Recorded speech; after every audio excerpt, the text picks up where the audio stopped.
भोजशाला में हनुमान चालीसा खसरा नंबर 612 में जुमे की नमाज प्रशासन की रणनीति से दोनों धार्मिक आयोजन शांतिपूर्ण संपन्न। धार ऐतिहासिक भोजशाला परिसर में शुक्रवार को एक बार फिर प्रशासन की कड़ी परीक्षा थी। एक और भोजशाला में हिंदू संगठनों के आह्वान पर बड़ी संख्या में लोगों ने हनुमान चालीसा का पाठ किया, महाआरती की। वहीं परिसर के पीछे स्थित खसरा नंबर 612 में मुस्लिम समाज ने जुमे की नमाज अदा की। दोनों धार्मिक आयोजनों को लेकर किसी तरह के टकराव या तनाव की आशंका को देखते हुए जिला प्रशासन और पुलिस ने सुरक्षा व्यवस्था को कई स्तरों में बांटते हुए व्यापक इंतजाम किए। अलग अलग मार्ग, अलग आवागमन व्यवस्था, चप्पे चप्पे पर पुलिस बल की तैनाती के चलते दोनों कार्यक्रम शांतिपूर्ण से संपन्न हुए। पिछले शुक्रवार को आवागमन के दौरान पैदा हुए गतिरोध और विवाद के आरोपों को देखते हुए प्रशासन ने इस बार पहले से ही पूरी रणनीति तैयार कर ली थी और विवादित मार्ग को इस बार बंद कर दिया गया और वहां पुलिस जवानों की तैनाती की गई थी। कलेक्टर राजीव रंजन मीना और पुलिस अधीक्षक सचिन शर्मा ने भोजशाला परिसर खसरा नंबर 612 स्थित नमाज स्थल और दोनों स्थानों तक पहुंचने वाले मार्गों का निरीक्षण कर सुरक्षा व्यवस्था का जायजा लिया। दोनों समुदायों के लिए प्रवेश और निकास के अलग अलग रास्ते निर्धारित किए गए ताकि आमना सामना होने की स्थिति ही निर्मित न हो। लेयर्ड सिक्योरिटी में पूरा इलाका कानून व्यवस्था बनाए रखने के लिए जिले में करीब 1000 पुलिसकर्मियों के साथ अतिरिक्त सुरक्षा बल तैनात रहा। भोजशाला से नमाज स्थल तक सुरक्षा का बहुस्तरीय घेरा बनाया गया था। संवेदनशील स्थानों, प्रमुख चौराहों और संपर्क मार्गों पर पुलिस बल तैनात रहा। शहर में प्रवेश करने वाले मार्गों पर बैरिकेडिंग कर वाहनों की जांच की गई। मोबाइल पुलिस वैन और पैदल दल लगातार पेट्रोलिंग करते रहे। ड्रोन से निगरानी, बॉडी वॉर्न कैमरों में रिकॉर्डिंग, सुरक्षा व्यवस्था को तकनीक से भी जोड़ा गया। पूरे संवेदनशील क्षेत्र की गतिविधियों पर नजर रखने के लिए ड्रोन कैमरों, सीसीटीवी कैमरों के जरिए निगरानी की गई। भीड़ वाले संवेदनशील पॉइंट्स पर तैनात पुलिसकर्मियों को बॉडी वॉर्न कैमरे दिए गए थे। इसका उद्देश्य किसी भी अप्रिय घटना की स्थिति में घटनाक्रम की वास्तविक स्थिति का डिजिटल रिकॉर्ड सुरक्षित रखना था। 1 बजे से पहुंचना शुरू हुआ। मुस्लिम समाज दोपहर करीब 1 बजे से मुस्लिम समाज के लोग निर्धारित मार्ग से नमाज स्थल पहुंचना शुरू हुए। खसरा नंबर 612 में नमाज स्थल पर सुरक्षा के साथ साफ सफाई की विशेष व्यवस्था की गई थी। पूरे स्थल को चादरों से कवर किया गया था। दोपहर 3 बजे जुमे की नमाज अदा करने के बाद मुस्लिम समाज के लोग निर्धारित मार्ग से वापस लौट गए। इस दौरान पुलिस बल पूरे मार्ग पर तैनात रहा। प्रशासन की रणनीति का मुख्य फोकस यही रहा, दोनों पक्षों का आवागमन अलग रहे, आमना सामना ना हो, किसी भी स्थिति में कानून व्यवस्था प्रभावित ना हो। फिलहाल पूरे दिन की सुरक्षा व्यवस्था के बीच भोजशाला क्षेत्र में स्थिति शांतिपूर्ण रही।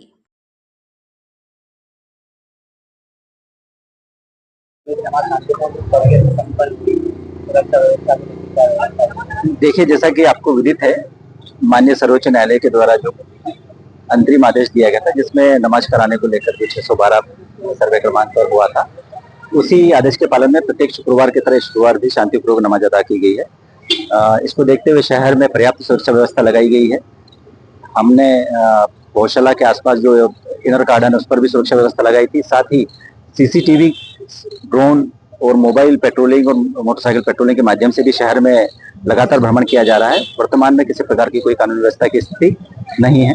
नमाज शांतिपूर्वक संपन्न हुई। सर, भोजशाला मंदिर में जो है आज पूजा हनुमान चालीसा का पाठ भी किया गया, वही रूप भी जो है मुस्लिम समाज का दूसरा रूप किया गया है, इसको लेकर क्या? देखिए, स्पष्ट है, माननीय सर्वोच्च न्यायालय के द्वारा जो निर्णय दिया गया था, जो अंतरिम आदेश दिया गया था, माफ कीजिएगा, उस अंतरिम आदेश के पालन में जो व्यवस्था कानून व्यवस्था की दृष्टि से बनाई जा सकती थी, व्यवस्था बनाई गई है। उसमें मुख्य रूप से जो बिंदु था कि किसी भी तरह से नमाज और पूजा दोनों के सेपरेट एग्जिट और एंट्री होना चाहिए, उसी का पालन किया गया। सुमित जी, आज जो है हनुमान चालीसा का पाठ किया गया? जी हाँ, आज शुक्रवार के दिन सरस्वती मंदिर भोजशाला में 1 बजे हनुमान चालीसा के पाठ का आयोजन किया गया था, जिसमें बड़ी संख्या में धार शहर के हिंदूजन शामिल हुए। हनुमान चालीसा का 11 बार पाठ हुआ, आरती हुई। अच्छा, आरती 612 नंबर पर नमाज दी जाती थी और यहाँ नमाजी जो है सुरक्षा के बीच में पहुंचे। इस दौरान यदि कभी आमना सामना हो जाता है तो फिर इसके लिए क्या कुछ समिति के?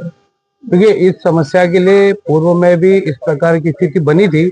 उसको लेकर कलेक्टर महोदय, एसपी सर से हमारी चर्चा हुई थी और जिसमें हमने स्पष्ट किया था कि जो कोर्ट का आदेश है जिसमें दोनों धर्मों के लिए रास्ते अलग अलग स्थापित करने के लिए कहा गया था, उस व्यवस्थाओं को आज माना है, पूरे रास्ते को क्लियर रखा है। हमारा हिंदू धर्म का कोई भी रास्ता ऐसा प्रतिबंधित नहीं हुआ है, ना उसमें कोई ऐसा दखल हुआ है। रास्ता क्लियर है। हिंदू समाज ने बड़ी संख्या में आके पूजन अर्चन करा है और किसी प्रकार की कोई समस्या नहीं है। हमने जो मांगे रखी थी वो शासन प्रशासन ने मांगे मानी है। अच्छा, आज शुक्रवार के दिन आप लोगों ने हनुमान चालीसा का आह्वान किया, इसको लेके क्या? बिल्कुल, आज हनुमान चालीसा का पाठ का आयोजन किया गया था। क्योंकि सरस्वती माता का दिन शुक्रवार ही है, तो हिंदू समाज ने बड़ी संख्या में यहाँ पर आके हवन पूजन किया है, हनुमान चालीसा का पाठ किया है। नाम और पद बता दीजिए। सुमित चौधरी, भोज उत्सव समिति महामंत्री।